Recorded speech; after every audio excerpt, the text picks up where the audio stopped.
Jusqu'à 9 heures, Good Morning Business.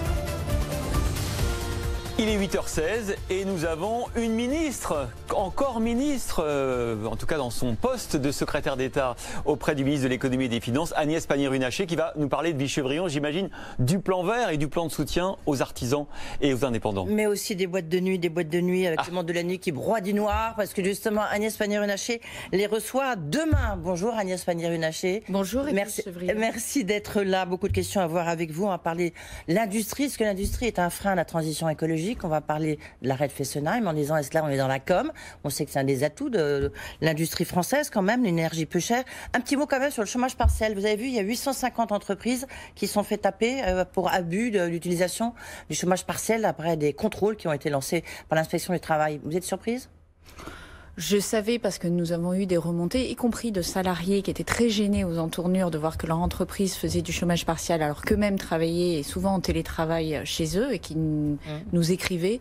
Donc je sais qu'il y a quelques entreprises qui ont profité du chômage partiel. Il faut 850 sur les premiers contrôles.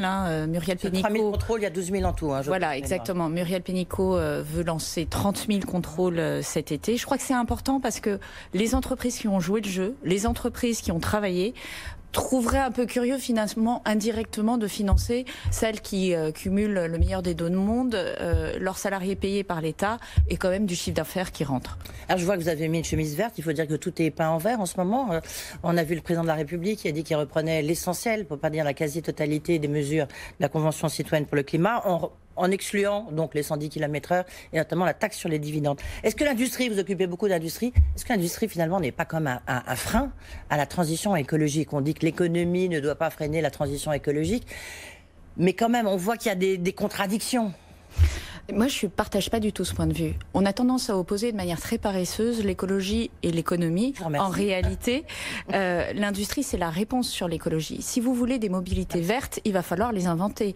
Le train à hydrogène, l'avion décarboné, la voiture électrique, c'est l'industrie qui les ont inventés. Et c'est l'industrie qui aujourd'hui travaille sur ces modèles productifs futurs qui nous permettront de répondre aux défis climatiques. Donc l'enjeu, c'est de faire pivoter notre industrie. Une industrie qui est sur les matières fossiles, elle pollue, très certainement. Mais une industrie qui investit dans la recherche et développement, qui invente les nouvelles solutions, que ce soit dans le tri des déchets, dans le recyclage, dans la mobilité décarbonée, c'est une industrie qui est au service de l'écologie. Et c'est très exactement notre ambition et notre politique. Lorsqu'on fait le plan aéronautique avec 1,5 milliard d'euros pour à la fois préserver les compétences technologiques dans la R&D des entreprises à un moment où leurs commandes s'écroulent et travailler sur l'avion du futur, on fait ce virage écologique. En même temps, on voit bien l'arrêt de Fessenheim, en centrale nucléaire, d'accord ? L'un des derniers avantages compétitifs de l'industrie française, c'est le fait d'avoir une énergie à très bas coût. Notamment par rapport aux Allemands, mais par rapport aussi à d'autres industries européennes. On arrête le nucléaire parce qu'il y a la volonté, on sait que ça passe mal dans l'opinion publique, etc., etc. Est-ce que c'est pas contradictoire, là ? On est vraiment dans la contradiction ? Pas tout à fait, parce que d'abord, la chance de la France, c'est d'avoir une énergie décarbonée. Donc, de ce point de vue-là, le nucléaire et l'hydraulique, puisque ça fait à peu près 20% de notre énergie. Et l'enjeu, c'est de ne pas mettre nos œufs dans le même panier, puisque ce que nous faisons, c'est que nous arrêtons certaines tranches de nucléaire. Fessenheim, c'est la plus vieille centrale nucléaire de France. En revanche, on développe des énergies renouvelables. Et pivoter sur les énergies renouvelables, c'est aussi un enjeu économique. Lorsqu'on fait de l'éolien, lorsqu'on fait du photovoltaïque, on doit avoir toutes les filières derrière. Ça coûte plus cher parce que c'est nouveau. Ça coûte plus cher parce qu'on n'a pas mis au point les technologies complètement. Ça coûte plus cher parce qu'on n'a pas le volume qui permet d'amortir ces technologies. Lorsqu'elles seront éprouvées et bien installées, je peux vous assurer qu'on trouvera le modèle économique.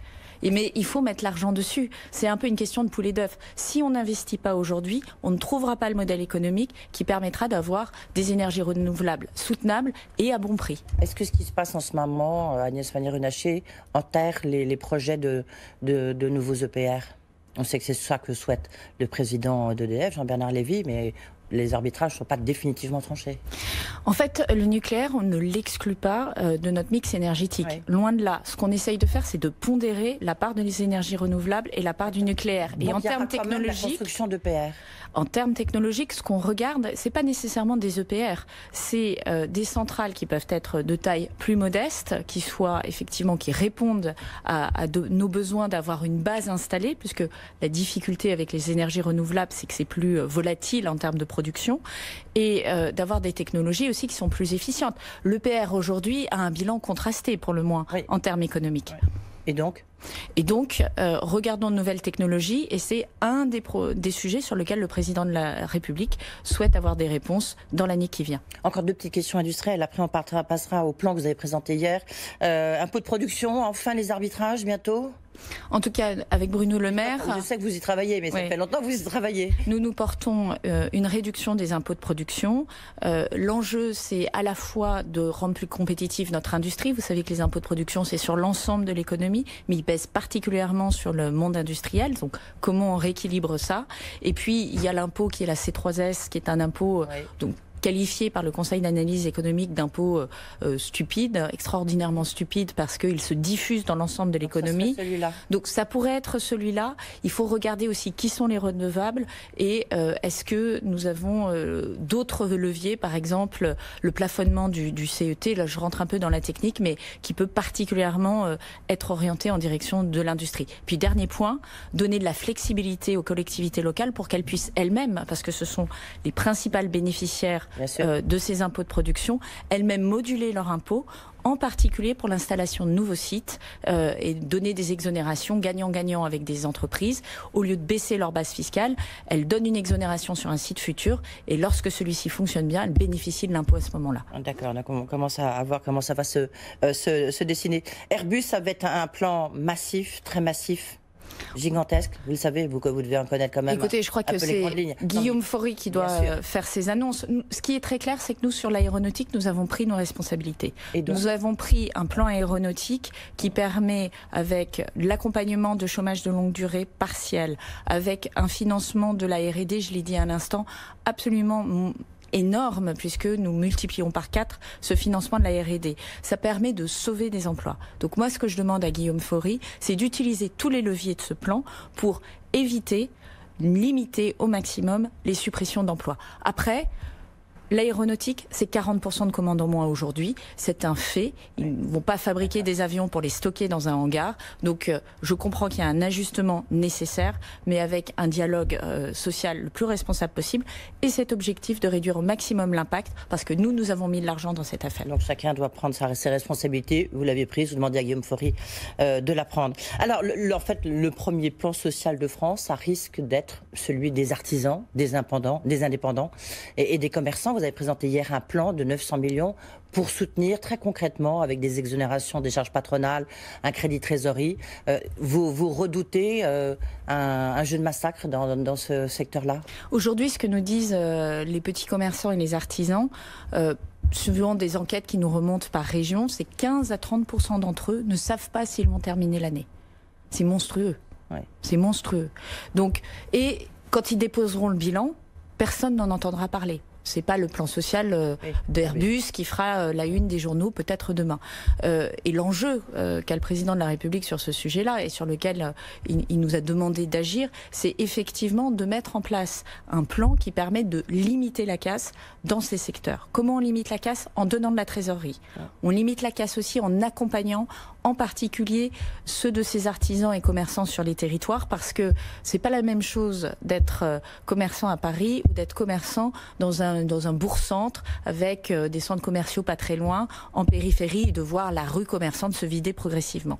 Donc là, on va mettre des foncières pour permettre de redensifier et de redonner de l'attractivité à ces rues commerciales de petits bourgs. Puis la troisième chose, c'est la transformation numérique. On parle beaucoup de e-commerce, on veut parfois empêcher Amazon de travailler. Malheureusement, Amazon, c'est l'enseigne préférée des Français. Donc c'est le consommateur qui choisit. Plutôt que d'empêcher Amazon de faire du numérique, il faut pousser les commerçants à faire du chiffre d'affaires grâce aux outils numériques, parce qu'ils peuvent conjuguer les deux. Conjuguer la qualité du lien, la qualité de la présence physique et du conseil, et utiliser des outils numériques pour attirer de la clientèle.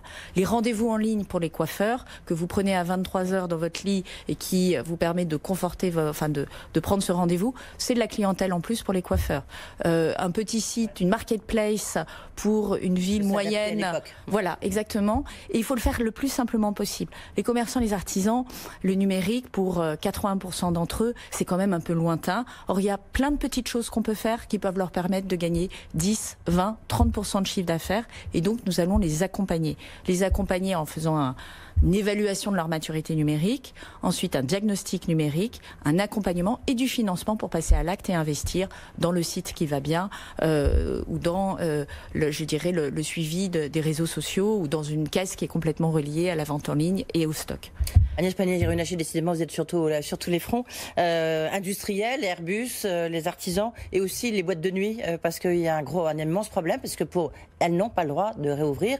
Demain soir, à 18h, il y a tous les célèbres DJ français, Dieu sait qu'on est connus dans cette matière, qui vont jouer pour défendre les boîtes de nuit. Et demain, vous rencontrez l'ensemble de la profession pour essayer de leur dire que vous allez réouvrir avec quelques conditions. C'est une bonne nouvelle que vous leur apportez demain et que vous nous dites aujourd'hui?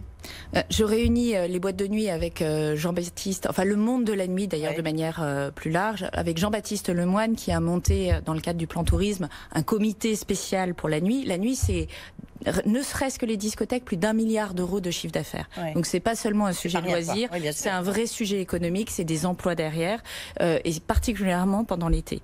Notre enjeu, c'est d'abord de leur dire qu'ils vont pouvoir rouvrir sous forme de bar dans un premier temps, parce que ils peuvent basculer dans cette activité-là, bar musical s'ils le souhaitent, ça sera à eux d'adapter. C'est le premier point. Ils bénéficient du plan tourisme, donc ils ont l'accompagnement maximal que nous avons mis en place qui va se dérouler jusqu'à la fin de l'année.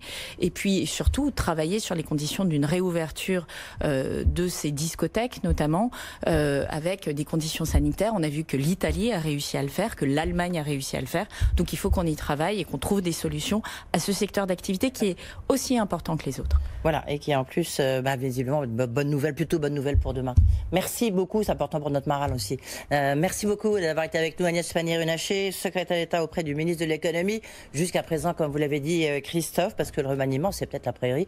En fin de semaine, allez, tout de suite, je vous rends la parole, Christophe Jacobizi. Merci Edwige, je ne mesurais pas l'attachement d'Edwige Chevrillon aux boîtes de nuit pour son moral, mais j'ai noté. Très important. Je saurais quoi faire à la rentrée avec vous, Edwige.